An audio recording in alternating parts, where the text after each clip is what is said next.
네, 함께 찬송가 94장 함께 찬양하도록 하겠습니다. 찬송가 94장입니다.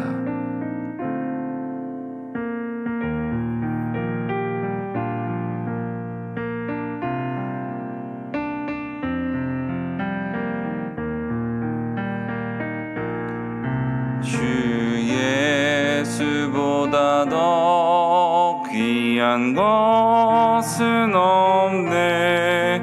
이 세상 부귀와 바꿀 수 없네.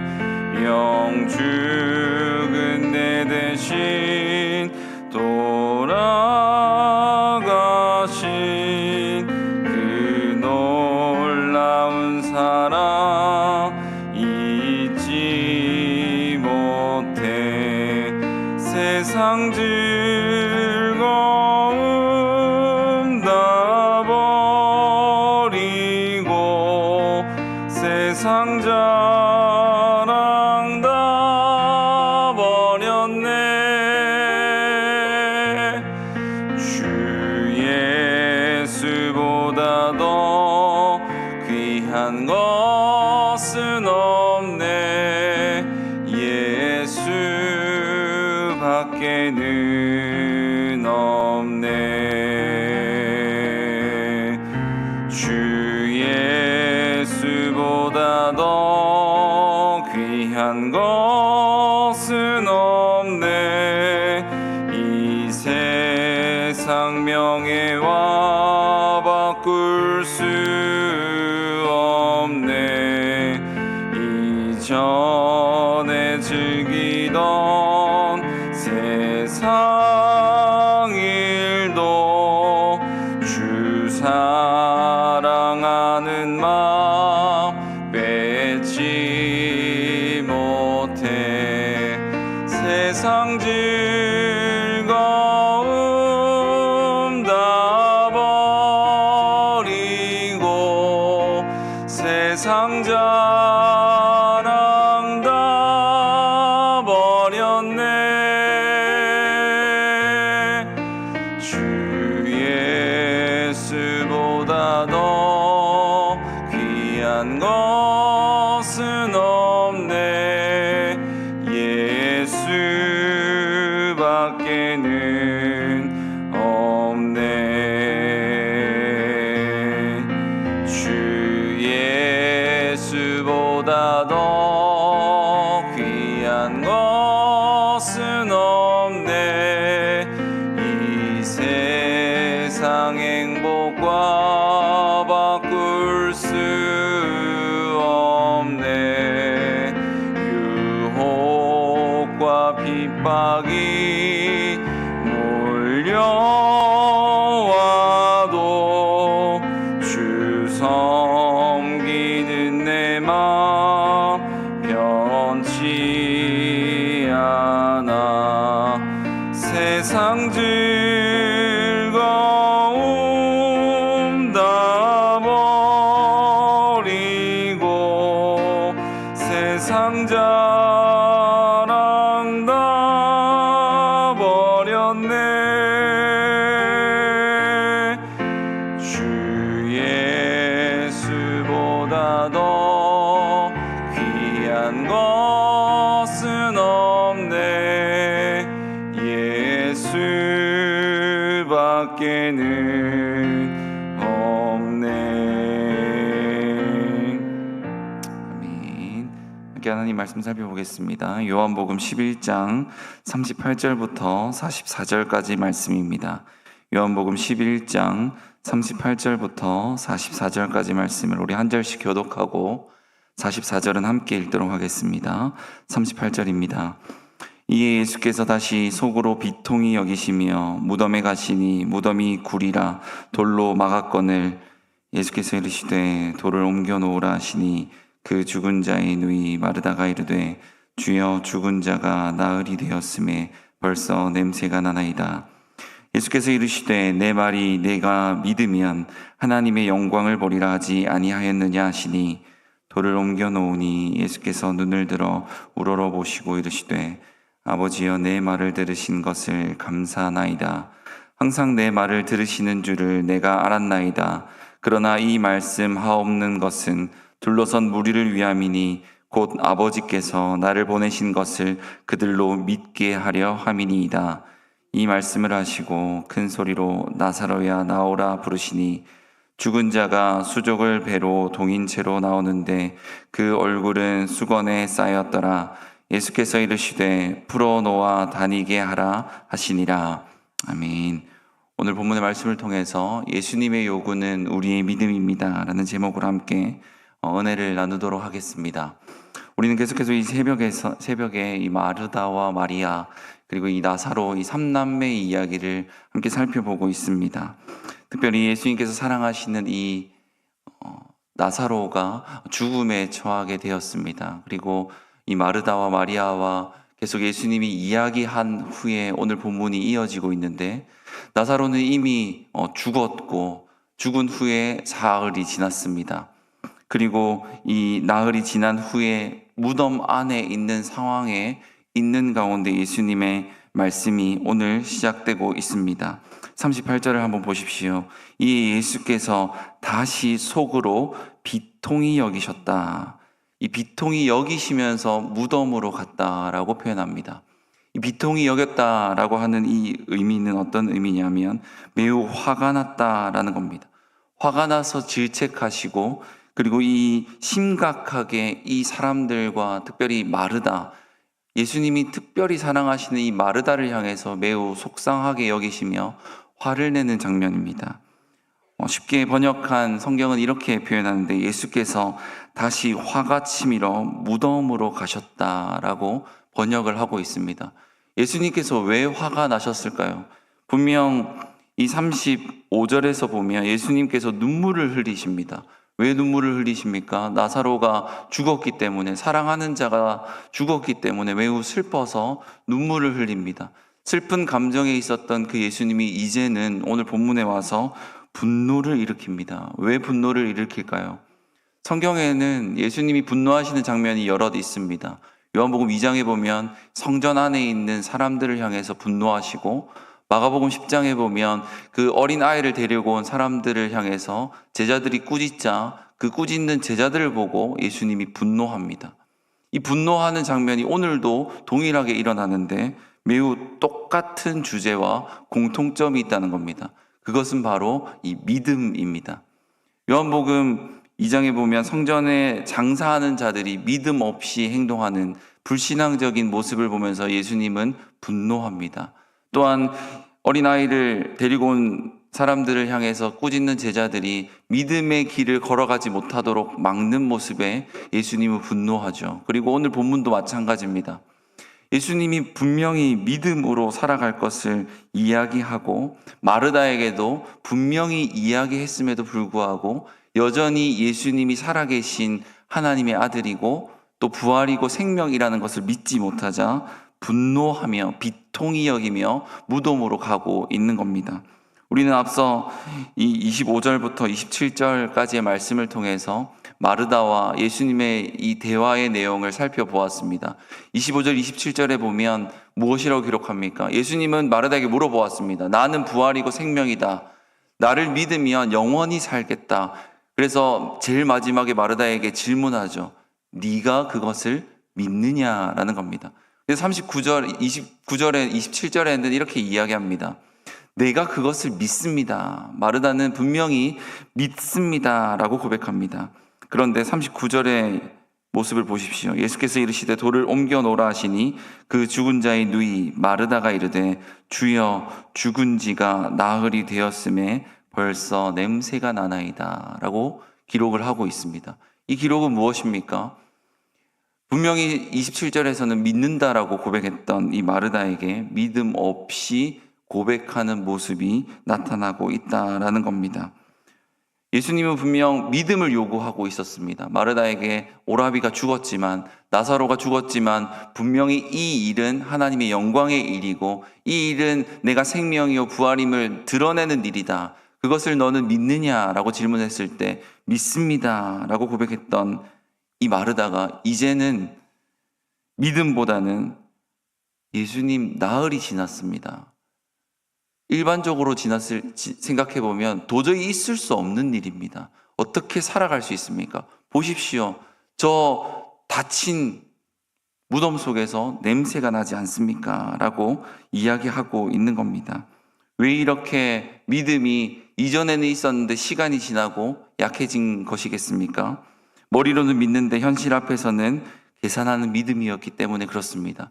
예수님은 이것을 아시고 질책하시는 겁니다. 입으로는 믿는다고 하지만 정작 말과 삶은 전혀 다르게 살고 있는 그 이들을 볼 때 예수님은 화가 나서 분노하시는 겁니다. 예수님은 이것을 안타깝게 여기시고 심각하게 여기시는 거죠. 그래서 마르다에게 이야기할 때 네 옆에 내가 있지 않느냐.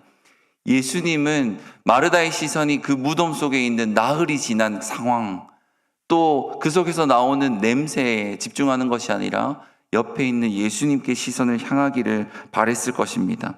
어려움이 생기면 계속해서 주님을 바라보는 것이 믿음이다라는 것을 알려주고 싶었던 겁니다. 그러나 마르다는 무덤에서 나오는 진동하는 냄새와 자신의 생각 속에 있는 이 나흘이라는 시간에 집중하고 거기에 머물고 있음을 우리는 살펴볼 수가 있습니다. 예수님 안 됩니다. 예수님 이미 늦었습니다. 예수님 이미 틀렸습니다. 라는 고백인 것입니다. 우리는 우리의 삶의 현장에서 이렇게 고백할 때가 얼마나 많은지 모릅니다. 안 됩니다. 불가능합니다. 심지어 이건 하나님이라도 고칠 수 없습니다. 라고 하는 어리석은 말까지 할 때가 종종 있습니다.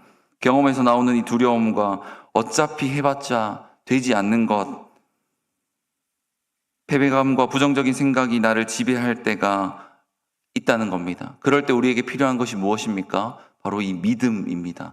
예수님을 향한 믿음이 우리에게 필요한 것입니다. 머리로만 아는 믿음이 아닙니다. 삶으로 나아가는 순종하는 믿음이 우리에게 있어야 한다라는 겁니다.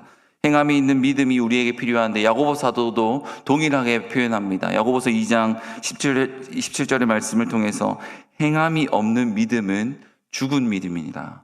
반대로 얘기하면요, 살아있는 믿음은 무엇입니까?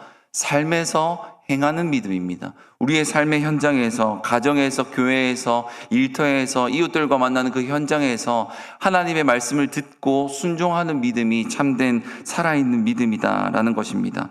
예수님은 이것을 우리에게 요구하는 것입니다. 삶의 현장에서 계산하면서 사는 믿음이 아니라 삶의 현장에서 들은 말씀대로 믿음으로 순종하며 살기를 원하는 그 믿음을 우리에게 요구하고 계시는 겁니다. 사랑하는 성도 여러분, 삶의 현장에서 어려운 일들이 우리에게 너무나도 닥칠 때가 많습니다. 삶이 정말 해결되지 못하는 일들이 우리에게 닥칠 때가 너무나도 많습니다. 마르다처럼 그 나흘이나 되는 상황, 또 눈앞에 보이는 이런 냄새와 같은 일들이 우리에게 너무나도 많습니다. 그럴 때마다 계산해서 불가능할 거야 라고 하는 제안, 그런 생각으로 가득한 것이 아니라 불가능이 없으시는 그 예수님의 능력을 의지하며 순종하는 저와 여러분이 되기를 주님의 이름으로 축복합니다. 그래서 이 믿음 가운데 이어지는 것이 순종인데 39절에 보면 예수님께서 돌을 옮겨 놓으라 라고 이야기합니다. 분명히 부활이시오 생명이신 예수님께서 돌을 옮기는 것 가능합니까? 불가능합니까? 가능한 일입니다. 불가능한 일이 아닙니다. 그러나 그 사람들에게, 거기에 있는 사람들에게 돌을 옮겨 놓으라 라고 요구하십니다. 이것은 이 믿음에 있어서는 순종이 따라야 한다는 것을 알려주시는 겁니다. 예수님은 죽은 나사로도 살리시지만 과부의 아들도 살리셨고 회당장 이 야이로의 딸도 살리셨습니다. 살리심에 있어서 불가능한 것이 없음을 보여주셨는데 그 예수님께서 우리에게 순종 또한 요구하고 있다는 겁니다. 이 순종은 단순히 그냥 따라라 라고 하는 맹목적인 순종이 아니라 믿음에 대한 순종입니다. 예수님이 말씀하신 바대로 순종하기를 원하시는 거죠. 요한복음 2장에 보면 이 혼인잔치에 있는 사람들을 하나님께서 정말 놀라운 일들을 보이시면서 거기에서도 순종을 요구하시는 예수님의 모습을 보게 됩니다. 물을 포도주로 바꾸신 이후에 그것을 사람들에게 떠다 주어라 라고 이야기를 하죠. 그런데 그 하인들이 만약에 이 물을 어떻게 떠다 주라고 하는 것인가 순종하지 않았다면 하나님의 역사를 드러내지 못했을 겁니다. 하지만 그 하인들의 순종으로 인하여 물이 포도주로 바뀌는 역사들을 드러냈습니다. 예수님은 오늘도 마찬가지로 사람들에게 순종을 요구하시고 그 하나님의 일하심을 드러내기를 원하십니다. 돌을 옮겨 놓으라. 그리고 그 돌을 옮겨 놓으라 라고 하신 이후에 40절에는 내 말이 내가 믿으면 하나님의 영광을 보리라 하지 아니하였느냐라고 기록을 합니다. 이 순종 이후에 하나님의 영광이 드러난다는 것입니다. 하나님은 혼자서도, 예수님은 혼자서도 하나님 나라의 일들을 감당하기에 충분하신 분입니다. 하지만 하나님께서는, 그 예수님께서는 독단적으로 그 일들을 하지 않고 저와 여러분을 통하여서 하나님의 나라의 일들을 하기를 원하신다는 겁니다. 그래서 우리는 믿음으로 순종하여서 하나님께 영광을 돌리는 존재임을 기억해야 됩니다. 삶의 현장에서 하나님 말씀을 듣고 순종하며 하나님께 영광을 돌리는 존재가 저와 여러분임을 기억하는 은혜가 있기를 바랍니다. 그래서 41절의 말씀을 보면 사람들이 이제 돌을 옮기게 됩니다. 결국 예수님께서 순종으로 이끌어 주신다는 것을 보게 됩니다. 그리고 예수님의 시선을 한번 보십시오. 시선이 어디를 향합니까? 눈을 들어 우러러 보시고 이르시되 아버지여 라고 고백합니다. 하나님 아버지께 시선을 고정하고 있음을 보여줍니다. 그러고 나서 내 말을 들으신 것을 감사하나이다 라고 고백합니다. 감사를 고백하고 하나님께 시선을 옮긴 이후에 나사로야 일어나라, 나사로를 살리고 있습니다. 이 순서를 한번 기억해 보십시오. 나사로가 살아난 이후에 예수님께서 감사를 고백한 것이 아닙니다. 감사를 먼저 고백하고 하나님께 기도한 이후에 나사로야 나아오라 하며 나사로를 살리고 있다라는 겁니다. 우리는 이 모습을 보면서 믿음의 사람은, 특별히 믿음으로 순종하는 사람에게는 감사가 먼저 나와야 함을 우리는 기억해야 할 것입니다. 우리는 문제가 해결돼야 될 때만 감사하는 것이 아니라 문제가 해결되지 않아도 하나님을 바라볼 때 감사가 일어나고 하나님을 우러러 볼 때, 하나님께 기도할 때 감사가 고백되어져야 하는 존재라는 겁니다. 이것을 예수님은 친히 몸으로 보여주십니다. 문제가 해결되지 않아도 하나님께 감사해야 된다. 우리는 이미 감사할 존재가 되었습니다. 왜 그렇습니까? 하나님을 믿음으로 말미암아 하나님의 자녀가 되었기 때문입니다. 예수님께서 이 땅에 오셔서 우리를 위하여 구원하여 주시기 위하여 십자가 지셨기 때문에 우리는 이미 감사할 수 있습니다. 우리의 삶에 어려움이 찾아오고 우리 삶에 힘든 일이 찾아올지라도 예수 그리스도께서 우리를 자유케 하여 주신 그 은혜로 말미암아 우리는 이미 감사할 수 있는 존재라는 것을 기억하시길 바랍니다. 사랑하는 성도 여러분, 우리의 삶에 어떤 문제가 와도 또 어떤 괴로움이 찾아와도 하나님을 바라봄으로 말미암아 감사하는 은혜가 있기를 바랍니다. 우리는 조건적인 감사를 하기보다는 믿음에 있기에 또 믿음으로 살아가기에 모든 것에 감사하는 존재입니다. 우리의 삶에 감사하지 못하게 만드는 요소가 너무나도 많은 줄 압니다. 재정적인 것도, 건강의 문제도, 관계의 문제도. 하지만 그 모든 것을 뛰어넘어 해결해 주시는 그 예수님의 능력을 또 의지하며 예수님을 바라보며 또 예수님을 믿음으로 살아가는 저와 여러분이 되기를 주님의 이름으로 축복합니다. 걸어가신 하나님 아버지 감사합니다. 오늘도 하나님께서 새날을 주셔서 기도할 수 있는 은혜를 허락하시니 참으로 감사를 드립니다. 하나님, 저희들이 믿음으로 살아가길 소망합니다. 입술로만 믿겠다고 고백하는 그 믿음이 아니라, 머리로만 믿겠습니다라고 하는 그 믿음이 아니라 삶의 현장에서 계산하지 않고 순종하는 믿음으로 살아가는 믿음으로 살아갈 수 있기를 간절히 소망합니다. 그래서 가정에서, 일터에서, 교회에서, 이웃과의 관계 속에서 모든 삶의 현장에서 하나님의 말씀을 듣고 순종하는 믿음을 저희들에게 허락하여 주시옵소서. 그 순종하는 믿음과 함께 감사를 고백할 수 있도록 주님께서 늘 동행하여 주시옵소서. 하나님, 상황에 따라서 감사하는 것이 아니라 어떤 상황에도 불구하고 하나님 그럼에도 감사할 수 있는 저희들의 믿음이 될 수 있도록 은혜를 더하여 주시옵소서. 하나님 아버지, 저희 교회를 주님께서 기억하여 주시고 특별히 직원 선출을 위한 공동회의를 준비하고 있습니다. 하나님, 기도로 준비하게 하시고 이 공동회의를 통하여서 또 하나님이 일하심을 발견하고 하나님이 하셨음을 고백하며 또 교회를 든든히 세워가는 일에 하나님 이 시간을 보내고 하나님께 영광 돌릴 수 있도록 주님께서 함께하여 주시옵소서. 하나님 또한 목장 개편을 두고 기도하고 있습니다.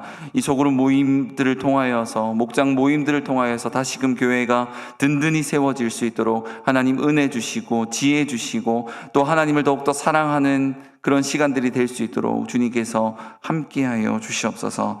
하나님 오늘 저녁엔 또 주요 기도회로 모이게 됩니다. 하나님 기도의 사람들을 불러주시고 함께 기도할 때 놀라운 믿음의 역사가 일어날 줄 믿사오니 하나님 기도하는 교회가 되게 하시고 한 마음으로 한 뜻으로 하나님의 이름을 높일 수 있는 은혜를 저희들에게 허락하여 주시옵소서. 하나님 아버지 오늘도 살아가는 시간 가운데 늘 동행하여 주시고 함께 하시는 그 하나님을 높이며 살아갈 수 있도록 주님께서 늘 인도하여 주시옵소서. 감사를 드리며 예수님의 이름으로 기도드립니다. 아멘. 자, 이렇게 기도하고 돌아가도록 하겠습니다.